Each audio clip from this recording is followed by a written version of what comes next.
வணக்கம். இன்னைக்கு ஸ்ரீமதிஸ் கிச்சனில் நம்ம எல்லாருக்குமே ரொம்ப பிடிச்ச ஸ்வீட்டு லட்டு செய்ய போகிறோம். அதை கடலைப்பருப்பு வச்சு கொஞ்சம் வித்தியாசமாக இன்னைக்கு செய்ய போகிறோம். இதுக்கு 1.5 டம்ளர் கடலைப்பருப்பு எடுத்து 2-3 தடவை நல்லா கழுவிக்கோங்க. கழுவினதுக்கு அப்புறமா ஒரு 2 மணி நேரம் தண்ணியில் ஊற வச்சுக்கலாம். 2 மணி நேரத்துக்கு அப்புறமா தண்ணியெல்லாம் சுத்தமாக நல்லா வடிச்சிருங்க. இந்த மாதிரி தண்ணியே இல்லாமல் இதை எடுத்து வச்சுக்கோங்க. இப்போ ஒரு மிக்சர் ஜாரில் நம்ம ஊற வச்சிருக்கிற கடலைப்பருப்புல பாதி மட்டும் சேர்த்துக்கிறேன். இத தண்ணி எதுவும் சேர்க்காம கொரகொரப்பா நம்ம அரைச்சு எடுத்துக்கலாம். இந்த மாதிரி கொரகொரப்பா அரைச்சு எடுத்துக்கோங்க. அரைக்கும் போது ரொம்ப நேரம் அரைக்காதீங்க. பல்ஸ் மோட்ல 2-3 தடவை எடுத்து விட்டு அரைச்சிங்கன்னா இந்த மாதிரி உங்களுக்கு கிடைக்கும். இது போலவே மீதி இருக்க கடலைப்பருப்பையும் நம்ம அரைச்சு எடுத்துக்கலாம். கொஞ்சம் கூட தண்ணி சேர்க்காம எல்லா கடலைப்பருப்பையும் கொரகொரப்பா அரைச்சு எடுத்துட்டோம். நம்ம அரைச்ச கடலைப்பருப்பை எண்ணெயில போட்டு சின்ன சின்ன பக்கோடா மாதிரி பொரிச்சு எடுத்துக்கலாம். இப்போ எண்ணெய் நல்ல சூடா இருக்கு. இந்த மாதிரி குட்டி குட்டியா இதுல போட்டு எடுத்துக்கோங்க.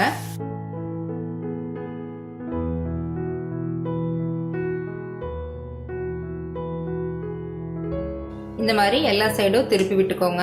இதை ரொம்ப நேரம்லாம் பொரிக்கணும்னு அவசியம் இல்லை. ஒரு நிமிஷம் மட்டும் மீடியம் ஃப்ளேம்ல வச்சு பொரிச்சு எடுத்துக்கோங்க. இப்போ இந்த மாதிரி லேசா கலர் மாறி வந்துச்சுனாலே போதும், நீங்க எடுத்துடலாம். அதைய ரொம்ப நேரம் பொரிச்சிங்கன்னா அதுல கரிஞ்ச வாசனை வரும்.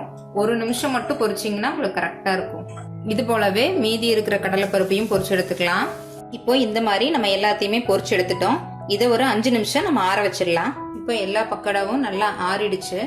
ஒரு ஈரம் இல்லாத மிக்ஸி ஜார் எடுத்துக்கோங்க. அதுல பாதி பக்கோடாவை மட்டும் சேர்த்து கொரகொரப்பா அரைச்சு எடுத்துக்கோங்க. இப்போ இந்த மாதிரி கொஞ்சம் கொரகொரப்பா அரைச்சு எடுத்துட்டோம். இது ரவையை விட கொஞ்சம் பெருசா இருக்கணும்.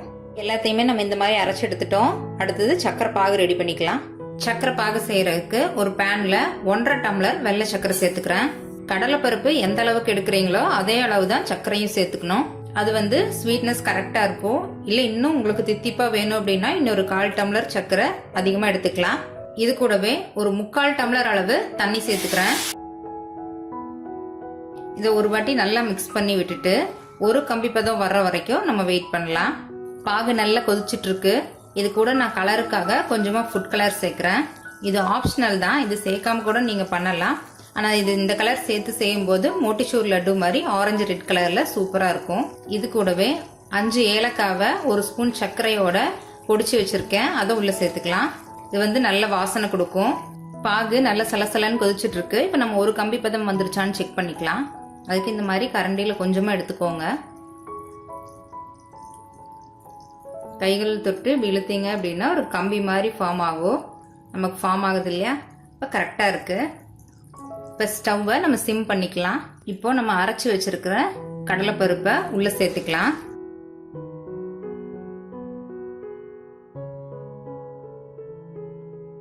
இது எல்லாத்தையும் சேர்த்து ஒரு வாட்டி நல்லா கலந்து விட்டுக்கலாம், கட்டிகள் இல்லாத மாதிரி.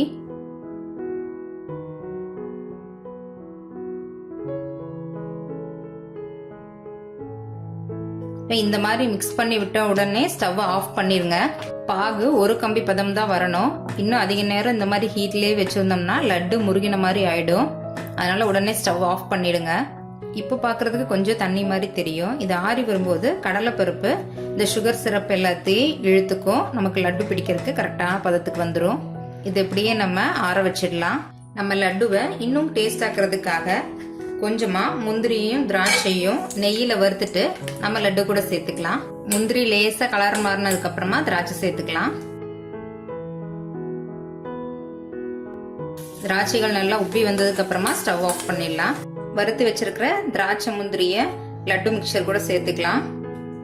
இது எல்லாத்தையும் ஒரு தடவை நல்லா மிக்ஸ் பண்ணிட்டு நம்ம ஆற வச்சிடலாம். இப்போ இது நல்லா ஆறிடுச்சு. நம்ம லட்டுகளை பிடிச்சிடலாம். இந்த மாதிரி கொஞ்சமா எடுத்துட்டு உருட்டிக்கோங்க. பாருங்க கையில கொஞ்சம் கூட ஒட்டாம எவ்வளவு சூப்பரா வந்திருக்குன்னு. இந்த லாக்டவுன் பீரியட்ல குழந்தைங்க பெரியவங்கன்னு எல்லாருமே மேக்சிமம் இப்ப வீட்ல தான் இருக்கோம். இந்த டைம்ல நம்ம வெளியே போய் கடைகள்ல இந்த மாதிரி எதுவுமே அதிகமா வாங்க மாட்டோம். அதுக்கு பதிலா நம்ம வீட்ல இருக்கக்கூடிய பொருள்களை வச்சு ரொம்ப ஈஸியா சீக்கிரமா இந்த மாதிரி நம்ம செஞ்சு கொடுக்கலாம். ரொம்பவே விரும்பி சாப்பிடுவாங்க. இதை கம்மியான செலவில் சட்டுன்னு நம்ம ஒரு அரை மணி நேரத்தில் செஞ்சு கொடுத்துடலாம். உங்கள் வீட்டில் இருக்கவங்களுக்கு கண்டிப்பாக நீங்கள் செஞ்சு கொடுங்க. எல்லா லட்டுகளும் ரொம்ப சூப்பராக ரெடியாயிருச்சு. 1.5 கப் கடலைப்பருப்புக்கு 14 to 15 லட்டுகள் வரைக்கும் கிடைக்கும். இதை நீங்கள் கண்டிப்பாக வீட்டில் செஞ்சு பாருங்க. இந்த வீடியோ பிடிச்சிருந்ததுன்னா லைக் பண்ணுங்க, ஷேர் பண்ணுங்க, கமெண்ட் பண்ணுங்க. ஸ்ரீமதிஸ் கிச்சனை சப்ஸ்கிரைப் பண்ணுங்க. தேங்க்யூ.